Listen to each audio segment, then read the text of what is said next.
வணக்கம். 9ஆம் வகுப்பு தமிழ் இயல் 4 உரைநடை உலகம் இயந்திரங்களும் இணையவழி பயன்பாடும். மனித இனம் தோன்றியது முதல் இன்று வரை பல்வேறு வளர்ச்சிகளை கண்டுள்ளது. நீரின்றி அமையாது உலகு என்பது போல் இன்று இயந்திரங்களும் கணினிகளும் இன்றி உலகம் இயங்குவதில்லை என்று கூறும் அளவிற்கு நம்மை தொழில்நுட்பம் சூழ்ந்துள்ளது. இணையம் என்னும் தொழில்நுட்பம் உலகையே நம் கைக்குள் அடக்கிவிடுகிறது. மின்னணு இயந்திரங்களின் தேவையையும் இணைய பயன்பாட்டின் முக்கியத்துவத்தையும் நமக்கு இந்த உரைநடை பகுதியில் கொடுத்திருக்கிறாங்க. நுழையும் முன் செய்தி பார்ப்போம். நுழையும் முன் செய்தியை பாருங்க. இயந்திரங்கள் இல்லாத மனித வாழ்க்கையை நம்ம கற்பனை செய்து கூட பார்க்க முடியாது. அந்த அளவிற்கு தொழில்நுட்பம் நம்மை சூழ்ந்திருக்கு. இணைய பயன்பாடு வாழ்வை எளிதாக்கி நேரத்தையும் உழைப்பையும் வீணாக்காமல் தடுக்கிறது.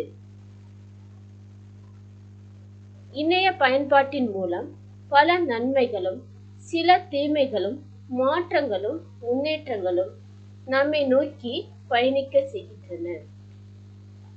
எதிர்கால நலன் ஒன்றையே கருத்தில் கொண்டு நாம் இயந்திரங்களையும் இணையத்தையும் முறையாக பயன்படுத்தி வாழ்வில் வெற்றி பெறுவோம். அடுத்து, பேருந்துகளில் பயணச்சீட்டு வழங்குவதற்கும் உணவு விடுதிகளில் உணவு கட்டண சீட்டு வழங்குவதற்கும் உரிய கருவிகளை பார்த்திருப்போம். அவை எப்படிப்பட்ட கருவிகள் பார்த்தோம்னா, எளிய வடிவிலான மின்னணு இயந்திரங்கள். இந்த இயந்திரங்களுக்கு இணைப்பு கிடையாது.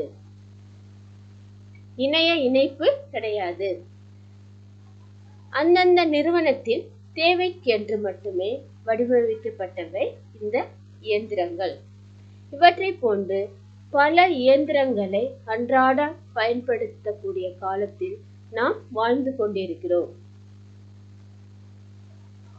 முதலாக மின்னஞ்சல் மூலம் தொடர்பு கொண்ட போது உலகம் சுருங்கிவிட்டது என்று நாம் மகிழ்ந்தோம். மின்னஞ்சல் வருகைக்கு பின் கடித போக்குவரத்து குறைந்தது. குறுஞ்செய்தியின் வருகைக்கு பின் தந்தி நம்மை விட்டு விடைபெற்று சென்றது. சமூக வலைத்தளங்கள் மூலம் காணொளி இணைப்பில் பேசுகையில் உலகம் உள்ளங்கைக்குள் அடங்கிவிடுகிறது. ஆண்டிப்பட்டியில் நடைபெறும் ஒரு திருமணத்தை அமெரிக்காவில் அதே நேரத்தில் இணையவழி காணொளி மூலம் காண முடிகிறது. அதாவது தமிழ்நாட்டுல ஏதோ ஒரு குக்கிராமத்துல ஆண்டிப்பட்டியில் நடக்கக்கூடிய திருமணத்தை அமெரிக்காவில் இருந்து கொண்டு அதே நேரத்தில் இணையவழி காணொளி மூலம் பார்க்க முடியும். அந்த அளவிற்கு தொழில்நுட்பம் இன்று வளர்ச்சியடைந்திருக்கு. இணையம் என்னும் தொழில்நுட்பம் உலகில் அனைத்து துறைகளிலும் புகுந்து கொண்டன. வங்கிகள் தரும் அட்டைகளில் தான் உருள்கிறது நம்மளுடைய வாழ்க்கை பயணம். அடுத்து என்ன சொல்றாங்க அப்படின்னு பார்த்தோம்னா, இணையம் தொழில்நுட்பம் தான் இன்று உலகத்தையே ஆட்கொண்டு இருக்கு அப்படின்னு சொல்றாங்க. அறிவியல் முன்னேற்றத்தால் மனிதனுடைய பயண நேரம் குறைஞ்சிருக்கு. அது மட்டும் இல்லாம அறிவியல் கண்டுபிடிப்புகள் நமது நேரத்தை மிச்சப்படுத்துகின்றன. கணினி பயன்பாடு மிகுந்துள்ளதால்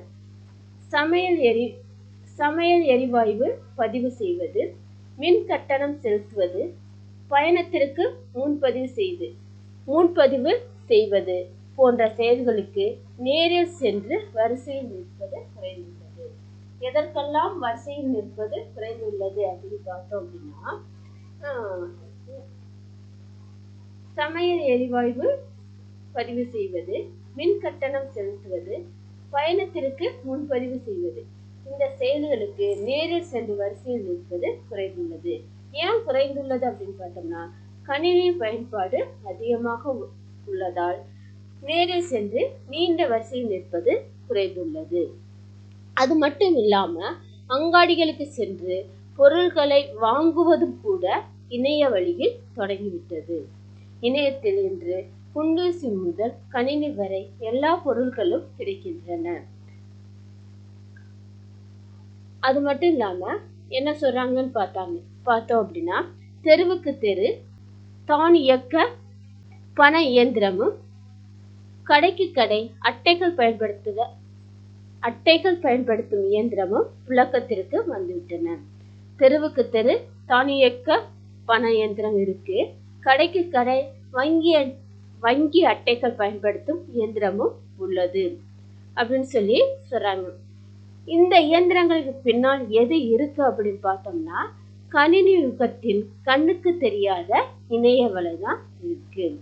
இப்ப கணினி யுகம் அப்படிங்கிறது எதை சொல்றாங்க அப்படின்னா, இணைய வலை, கண்ணுக்கு தெரியாத இணைய வலை தான் இணைப்பு அலையாக இருக்கு. அடுத்து ஒலிப்படி இயந்திரம். இந்த ஒலிப்படி இயந்திரத்தின் பயன் என்ன அப்படின்னு பார்த்தோம்னா, இது எதற்கு பயன்படுது அப்படின்னா, கல்வி, வணிகம், அரசு மற்றும் தனியார் அலுவலகங்கள் என அனைத்து துறைகளிலும் நகல் எடுக்க பயன்படுகின்ற முக்கியமான இயந்திரம் இது. அது மட்டும் இல்லாமல் அனைவரும் ஜெராக்ஸ் என்றே இதனை பொதுவாக கூறுவர். இந்த ஒலிப்படி இயந்திரத்தை கண்டுபிடித்தவர் யார் அப்படின்னா, நியூயார்க்கை சேர்ந்த காப்புரிமை சட்ட வல்லுநரும் பகுதி நேர ஆய்வாளருமான செஸ்டர் கார்சன் என்பவர் தான் இந்த கருவியை கண்டுபிடிக்கிறாரு. எப்படி கண்டுபிடிக்கிறாரு, இந்த கருவியை கண்டுபிடிக்கக்கூடிய எண்ணம் அவருக்கு எப்படி வந்துச்சு அப்படின்னு பார்த்தோம்னா, தம்முடைய தொழிலுக்காக நிறைய காகிதங்களை படியெடுக்க வேண்டியிருந்தது. அதனால் அவருக்கு பணி சுமையின் காரணமாக புதிய கண்டுபிடிப்பை கண்டுபிடிக்க வேண்டும் அப்படிங்கிற எண்ணம் அவருடைய மனதில் தோன்றியது. மனிதனுடைய தேவை அதிகரிக்க கண்டுபிடிப்புகளும் அதிகமாகும். இவர் மின்னணு புகைப்பட ஆய்வுகளுக்கு தன்னுடைய சமையல் அறையையே ஆய்வகமாக பயன்படுத்திக் கொள்கிறார். கந்தகம் தடவிய துத்தநாக தட்டை கொண்டு 1938 முதல் ஒலிப்படியை எடுத்தார். எப்ப எடுக்கிறான்னு பார்த்தோம்னா, முதல் ஒலிப்படியை எடுக்கிறார்னா, கந்தகம் தடவிய துத்தநாக தட்டை கொண்டு 1938 உலகின் முதல் ஒலிப்படியை எடுத்தார். கிரேக்க மொழியில் சீரோகிராஃபி என்றால் உலர் எழுத்து முறை என்று பொருள். கிரேக்க மொழியில் சீரோகிராஃபி என்றால் உலர் எழுத்து முறை என்று பொருள். அவரால் 1959 இந்த இயந்திரம் உலகிற்கு அறிமுகப்படுத்தப்பட்டது. இந்த ஒலிப்படி இயந்திரம் எப்போ உலகிற்கு அறிமுகப்படுத்துறாங்கன்னா, 1959 இந்த இயந்திரம் உலகிற்கு அறிமுகப்படுத்துறாங்க. இன்று பல பெரிய நிறுவனங்கள் ஒலிப்படி எடுக்கும் கருவியை உருவாக்கி விற்பனை செய்தாலும் அவற்றுக்கு என்ன பெயர் நிலைத்து விட்டதுன்னு பார்த்தோம்னா, ஜெராக்ஸ் அப்படிங்கிற பெயரே நிலைத்து விட்டது. அடுத்து நம்ம பார்க்கக்கூடிய கருவி தொலைநகல் இயந்திரம். இந்த கருவியோட பயன் என்ன, இதை யார் கண்டுபிடிச்சாங்க அப்படின்னு பார்ப்போம். தொலைநகல் இயந்திரம் எதற்கு பயன்படுது அப்படின்னா, கோப்புகளையும் ஒளிப்படங்களையும் உடனடியாக ஒரு இடத்திலிருந்து மற்றொரு இடத்திற்கு அனுப்ப பயன்படுகிறது. இந்த தொலைநகல் இயந்திரம் எதற்கு பயன்படுது அப்படின்னா, கோப்புகளையும் ஒளிப்படங்களையும் உடனடியாக ஓர் இடத்திலிருந்து மற்றொரு இடத்திற்கு அனுப்ப பயன்படுகிறது. 1846 ஸ்காட்லாந்து கண்டுபிடிப்பாளர் அலெக்சாண்டர் பெயின் என்பவர் குறியீடுகளை மின்னாற்றல் உதவியுடன் அச்சிடுவதில் வெற்றி கண்டு அதற்கான காப்புரிமையை பெற்றார். யார் அப்படின்னு பார்த்தோம்னா அலெக்சாண்டர். இவர் எந்த நாட்டை சேர்ந்தவர்னா ஸ்காட்லாந்து நாட்டை சேர்ந்தவர். 1846 இவர் ஸ்காட்லாந்து நாட்டை சேர்ந்த அலெக்சாண்டர் பெயின் என்பவர் குறியீடுகளை மின்னாற்றல் உதவியுடன் அச்சிடுவதில் வெற்றி பெறாரு. அதற்கு பிறகு என்ன செய்யறாங்கன்னா அதற்குரிய காப்புரிமையை வாங்குறாரு. அடுத்து இத்தாலி நாட்டு அறிஞர் ஜியோவானி காஸ்லி. இவர் ஃபாண்ட் டெலிகிராஃப் அப்படிங்கிற தொலைநகல் கருவியை உருவாக்குறாரு. யாருன்னு பார்த்தோம் அப்படின்னா இத்தாலி நாட்டை சேர்ந்த ஜியோவானி காஸ்லி அப்படிங்கிறவர் ஃபாண்ட் டெலிகிராஃப் அப்படிங்கிற தொலைநகல் கருவியை உருவாக்குறாரு. இந்த கண்டுபிடிப்பை கொண்டுதான் என்ன செய்யறாங்க அப்படின்னா 1865 பாரிஸ் நகரிலிருந்து லியான் நகரத்துக்கு தொலைநகல் சேவை தொடங்கப்பட்டது. 1865 பாரிஸ் நகரிலிருந்து லியான் நகரத்துக்கு தொலைநகல் சேவை தொடங்கப்பட்டது. யார் கண்டுபிடித்த கருவியை கொண்டு அப்படின்னா ஜியோவானி காஸ்லி என்பவர் கண்டுபிடித்த ஃபாண்ட் டெலிகிராஃப் அப்படிங்கிற கருவியை கொண்டு பாரிஸ் நகரிலிருந்து லியான் நகரத்துக்கு தொலைநகல் சேவை தொடங்குறாங்க. அதுக்கடுத்து தொலைபேசியை கண்டுபிடிப்பதற்கு முன்பே, அதாவது 11 ஆண்டுகளுக்கு முன்பே இந்நிகழ்வு நடந்தது. அதன் பின்னர் பல அறிவியல் அறிஞர்களின் முயற்சியால் இந்த இயந்திரம் மேம்படுத்தப்பட்டது. 1985 அமெரிக்காவின் ஹாங் மாக்னஸ்கி என்பவர் கணினி மூலம் தொலைநகல் எடுக்கும் தொழில்நுட்பத்தை கண்டுபிடித்தார். அந்த இயந்திரத்துக்கு காமா ஃபேக்ஸ் என்று பெயரிட்டு விற்பனைக்கு கொண்டு வந்தார். 1985 அமெரிக்காவின் ஹாங் மாக்னஸ்கி என்பவர் கணினி மூலம் தொலைநகல் எடுக்கும் தொழில்நுட்பத்தை கண்டுபிடிக்கிறாரு. அவர் கண்டுபிடித்த அந்த கருவிக்கு காமா ஃபேக்ஸ் என்று பெயரிட்டு விற்பனைக்கு கொண்டு வர்றாரு. அடுத்து தானியங்கி பண இயந்திரம். உழைத்து சேர்த்த பணத்தை பெட்டியில் பூட்டி வைக்கும் பழக்கம் இன்று. அரசின் உதவித்தொகை, ஊக்கத்தொகை, பணியாளரின் ஊதியம் போன்றவற்றை வங்கி கணக்குகளில் நேரடியாக செலுத்தும் மின்னணு பரிமாற்ற முறை நடைமுறைக்கு வந்துவிட்டது. அதனை எடுக்க வங்கிக்கு செல்ல வேண்டியதில்லை. தானியங்கி பண இயந்திரம் மூலமே பணம் எடுக்கலாம், செலுத்தலாம்.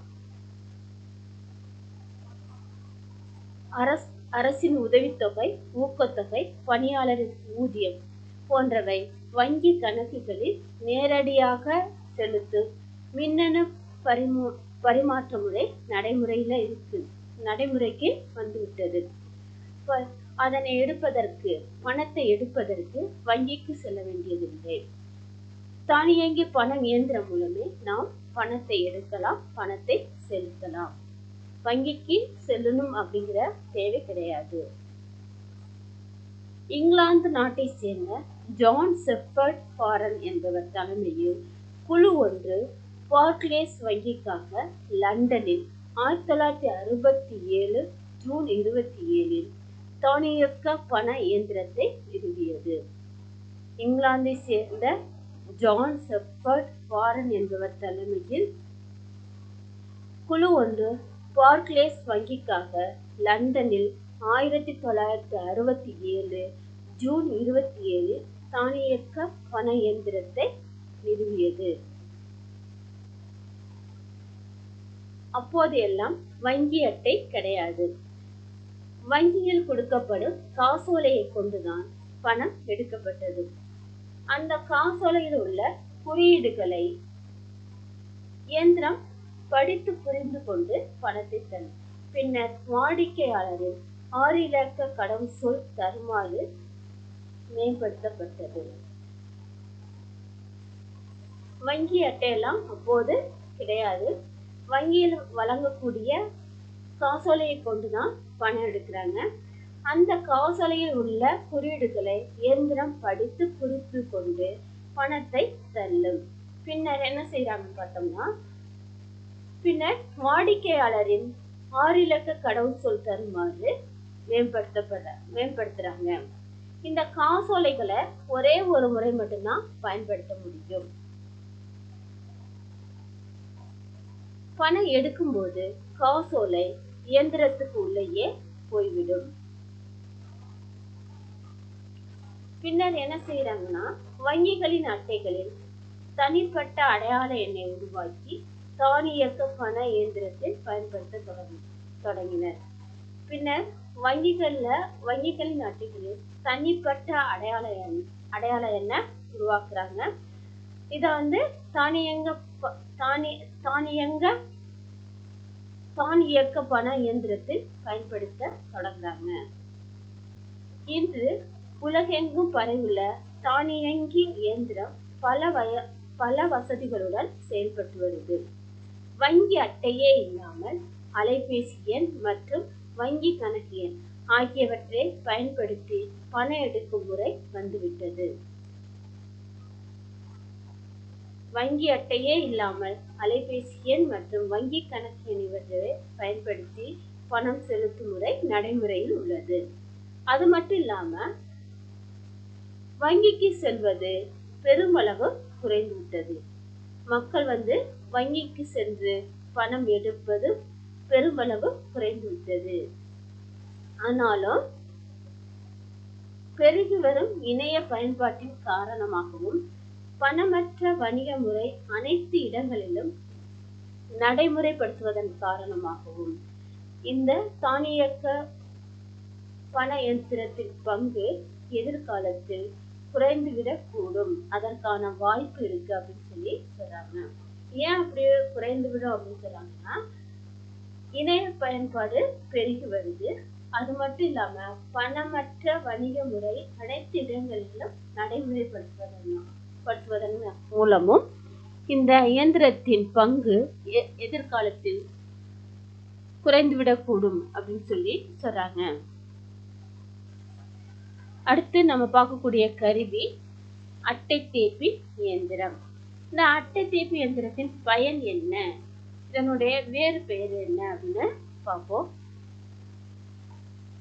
கையில் பணமே இல்லாமல் கடைக்கு சென்று பொருள் வாங்கவும் மற்ற வணிக பரிமாற்றங்களுக்கு இந்த கருவி பயன்படுகிறது. அட்டை தேப்பி இயந்திரம் எதற்கு பயன்படுத்துறாங்க அப்படின்னு பார்த்தோம்னா, கையிலே பணம் இல்லாமல் கடைக்கு சென்று பொருள் வாங்கவும் மற்ற வணிக பரிமாற்றங்களுக்கும் இந்த கருவியை பயன்படுத்துறாங்க. அது மட்டும் இல்லாம இந்த கருவியை எவ்வாறு அழைக்கிறாங்க அப்படின்னா, கட்டணம் செலுத்தும் கருவி என்றும் விற்பனை கருவி என்றும் இந்த கருவிக்கு பெயர் வைத்து அழைக்கிறாங்க.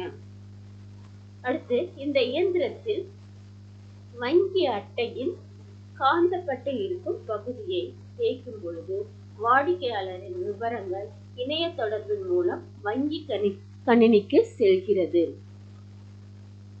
இந்த இயந்திரத்துல வங்கி அட்டையின் காந்தப்பட்டு இருக்கக்கூடிய பகுதியை தேய்க்கும் போது வாடிக்கையாளரின் விவரங்கள் இணையத்தின் மூலம் வங்கி கணினிக்கு செல்கிறது. அங்கு கணினியால் அட்டை ஆராயப்பட்டு கடவுள் சொல்லை சரிபார்த்த பின் பண பரிமாற்றத்திற்கு வங்கி ஒப்புதல் தருது. தற்காலத்தில் பயன்படுத்தக்கூடிய அட்டைகளில் சில்லு என்று சொல்லப்படும் சில்லுகள் மூலம் வணிக பரிமாற்றங்கள் நடைபெறுகின்றன. அடுத்து நாம பார்க்கக்கூடிய கருவியின் பேரு தமிழக அரசின் நியாய விலைக்கடை திறனட்டை கருவி. இந்த திறனட்டை கருவி எங்க பயன்படுத்துறாங்க அப்படின்னா, தமிழக அரசின் நியாய விலைக்கடை, அதாவது ரேஷன் கடையில இந்த அட்டையை பயன்படுத்துறாங்க. தமிழக மக்கள் பயன்படுத்தும் குடும்ப அட்டைகள் இன்னைக்கு எப்படி மாற்றி இருக்காங்கன்னா திறன் அட்டைகளாக மாற்றி இருக்காங்க. குடும்பத்தில் உள்ளவர்களின் ஆதார் எண்கள், அலைபேசி எண்கள், முகவரி உள்ளிட்ட விவரங்கள் இந்த திறன் அட்டையில் இருக்கும். குடும்ப உறுப்பினர் ஒருவர் நியாய விலை கடைக்கு செல்கையில் அவர்களுடைய திறன் அட்டை அங்க இருக்கக்கூடிய விற்பனை கருவியில் வருடப்படும். அங்க விற்பனை செய்யப்படும் பொருட்களும் அதற்குரிய விலை விவரங்களும் பற்றிய குறிப்புகள் அலைபேசி எண்ணுக்கு குறுஞ்செய்தியாக வந்துவிடும். குடும்ப உறுப்பினர் ஒருவர் நியாய விலை கடைக்கு சென்று பொருட்கள் வாங்கும் பொழுது அவர்களுடைய திறன் அட்டை அங்க இருக்கக்கூடிய விற்பனை கருவியில் வருடப்படும். அங்கு விற்பனை செய்யப்படும் பொருட்களும் விலை விவரங்களும் பற்றிய குறிப்புகள் அலைபேசி எண்ணுக்கு குறுஞ்செய்தியாக வந்துவிடும். அடுத்து நாம பார்க்கக்கூடிய கருவி ஆளறி சோதனை கருவி. இந்த கருவியோட பயன் என்ன அப்படின்னு பார்த்தோம்னா, இது எதற்கு பயன்படுது அப்படின்னா, மனிதனின் கைரேகை, முகம், விழித்திரை ஆகியவற்றில் ஒன்றையோ அனைத்தையுமோ அடையாளமாக பதிவு செய்யவும், பதிவு செய்த அடையாளம் மூலம் மறுபடி ஆளை அறியவும் பயன்படுகிறது. மனிதனின் கைரேகை, முகம், விழித்திரை இவற்றில் ஒன்றையோ அனைத்தையுமோ அடையாளமாக பதிவு செய்து பின்பு இந்த பதிவு செய்த அடையாளத்தின் மூலம் மறுபடியும் ஆளை கண்டறிவதற்கு இந்த ஆளறி சோதனை கருவியை பயன்படுத்துறாங்க. நடுவண் அரசு ஆதார் அடையாள அட்டையை பெறுவதற்கு எதை கேட்டாங்க அப்படின்னு பார்த்தோம்னா, நம்முடைய ஒளிப்படத்தையும் விழித்திரையையும் இரு கைகளின் 10 விரல் ரேகைகளையும் நாம் பதிவு செய்கிறோம்.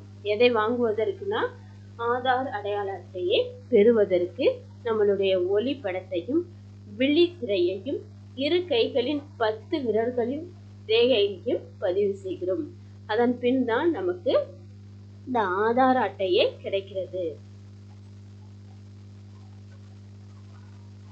இந்த கருவியை எங்கெங்க பயன்படுத்துறாங்க அப்படின்னு பார்த்தோம்னா, அரசு நிறுவனங்களும் தனியார் நிறுவனங்களும் வருகை பதிவுக்காகவும் வெளியேறுகை பதிவுக்காகவும் இக்கருவியை பயன்படுத்துறாங்க. அரசு நிறுவனங்களும் பயன்படுத்துறாங்க, தனியார் நிறுவனங்களும் பயன்படுத்துறாங்க. எதற்கு பயன்படுத்துறாங்கன்னு பார்த்தோம்னா, வருகை பதிவுக்காகவும் வெளியேறுகை பதிவுக்காகவும் இக்கருவியை அரசு நிறுவனங்களும் தனியார் நிறுவனங்களும் பயன்படுத்துறாங்க. அடுத்து இணைய வணிகம். இணைய வணிகம். இந்த இணைய வணிகத்தை யார் கண்டுபிடிச்சாங்க அப்படின்னு பார்த்தோம்னா, இங்கிலாந்தை சேர்ந்த மைக்கேல் ஆல்ட்ரிச் என்பவர் 1979 இந்த இணைய வணிகத்தை கண்டுபிடிக்கிறாரு. யார் கண்டுபிடிக்கிறா அப்படின்னு பார்த்தோம்னா, இங்கிலாந்து நாட்டை சேர்ந்த மைக்கேல் ஆல்ட்ரிச் என்பவர் 1979 இணைய வணிகத்தை கண்டுபிடிக்கிறார்கள். 1989 அமெரிக்காவில் இணைய வழி மளிகை கடை தொடங்கப்பட்டது. 1989 அமெரிக்காவில் இணைய வழி மளிகை கடை தொடங்கப்பட்டது. 1991 இணையம் பொதுமக்களின் பயன்பாட்டுக்கு வருது. 1991 இணையம் யாருடைய பயன்பாட்டுக்கு வருதுன்னு பார்த்தோம்னா, பொதுமக்களுடைய பயன்பாட்டுக்கு வருது. இன்று இணைய நிறுவனங்கள் விற்காத பொருட்கள் எதுவுமே உலகில் இல்லை. கரும்பு முதல் கணினி வரை எல்லா பொருட்களும் இணையத்தில் விற்கப்படுகின்றன. இணைய வணிகம் தவிர்க்க முடியாத பெரும் இடத்தை பிடித்துள்ளது. அடுத்து நம்ம பார்க்கக்கூடிய கருவி அப்படின்னு பார்த்தோம்னா இந்திய தொடர்வண்டி உணவு வழங்கல் மற்றும் சுற்றுலா கழக இணைய வழி பதிவு.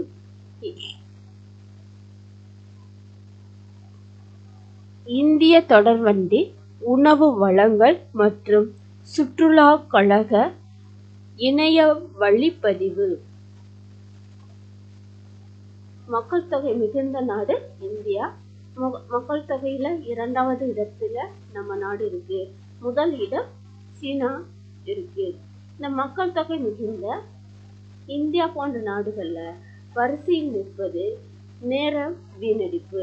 இதனை குறைப்பதுடன்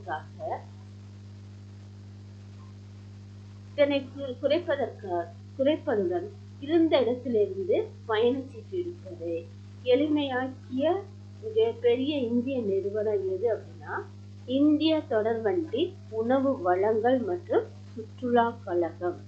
இந்த நிறுவனம் தான் என்ன செய்யுது அப்படின்னு பார்த்தோம்னா மக்கள் வரிசையில நின்று நேரத்தை வீணடிக்கிறாங்க.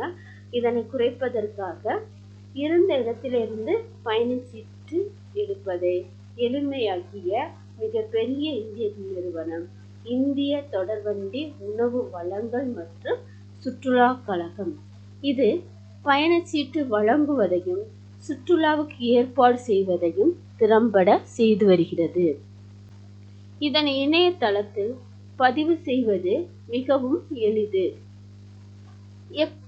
இந்த இணையதளம் பயணம் செய்ய வேண்டிய நாளில் ஊர்களுக்கு செல்லும் தொடர் வண்டிகளையும் அவற்றின் நேரங்களையும் பயணம் செய்ய விரும்பும் வகுப்புகளையும் அதற்கு உண்டான தொகையையும் காண்பிக்கிறது. இந்த இணையதளத்துல பதிவு செய்வது மிகவும் எளிமை. பயணம் செய்ய வேண்டிய நாளில் ஊர்களுக்கு செல்லும் தொடர் வண்டிகளையும் அவற்றின் நேரங்களையும் பயணம் செய்ய விரும்பும் வகுப்புகளையும் அதற்கான தொகையையும் அதற்கான தொகைனா பணத்தையும் காண்பிக்கிறது. வங்கி அட்டைகளின் உதவியுடன் பணத்தை செலுத்தி முன்பதிவு செய்து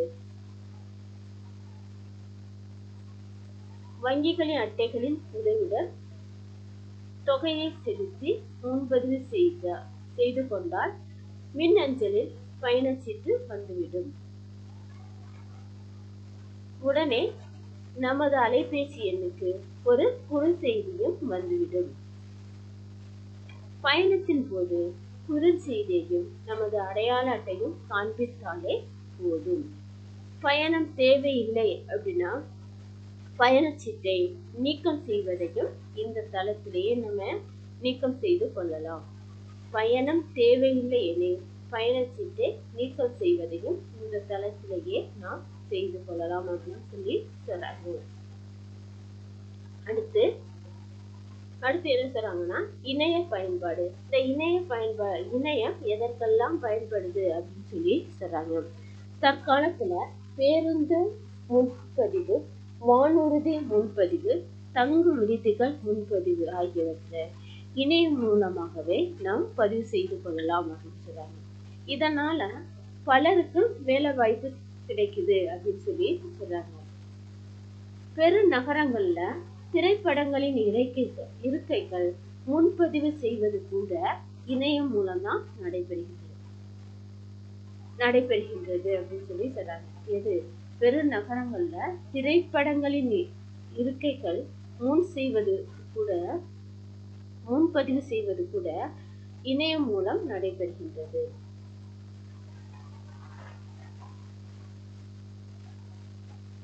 அரசுக்கு செலுத்த வேண்டிய சொத்து வரி, தண்ணீர் வரி இதனை இணையத்தின் மூலமே செலுத்தலாம். அது மட்டும் இல்லாம அரசின் அனைத்து திட்டங்களுக்கும் உரிய படிவங்களை பதிவிறக்கம் செய்து அவற்றை நிரப்பி இணையம் மூலமாகவே விண்ணப்பிக்கலாம். அரசின் அனைத்து திட்டங்களுக்கும் உரிய படிவங்களை இணையத்திலே பதிவிறக்கம் செய்து அவற்றை நிரப்பி இணையம் மூலமாகவே நம்ம என்ன செய்யலாம், விண்ணப்பிக்கலாம் அப்படின்னு சொல்லி சொல்றாங்க. அது மட்டும் இல்லாம சான்றிதழ், என்னென்ன சான்றிதழ்களை நம்ம இணையத்தின் மூலம் பெறலாம் அப்படின்னு சொல்றாங்கன்னா பிறப்பு சான்றிதழ், வருமான வரி சான்றிதழ், சாதி சான்றிதழ் போன்றவை அரசால் மக்களுக்கு இணையம் மூலம் வழங்கப்படுகின்றன. அரசின் மின்னணு சேவை மையங்களின் உதவி என்னவருக்கு இந்த சேவையை நாம் என்ன செய்ய முடியும், பெற முடியும்னு சொல்றாங்க. இணையத்தின் மூலம் பிறப்பு சான்றிதழ், வருமான சான்றிதழ், சாதி சான்றிதழ்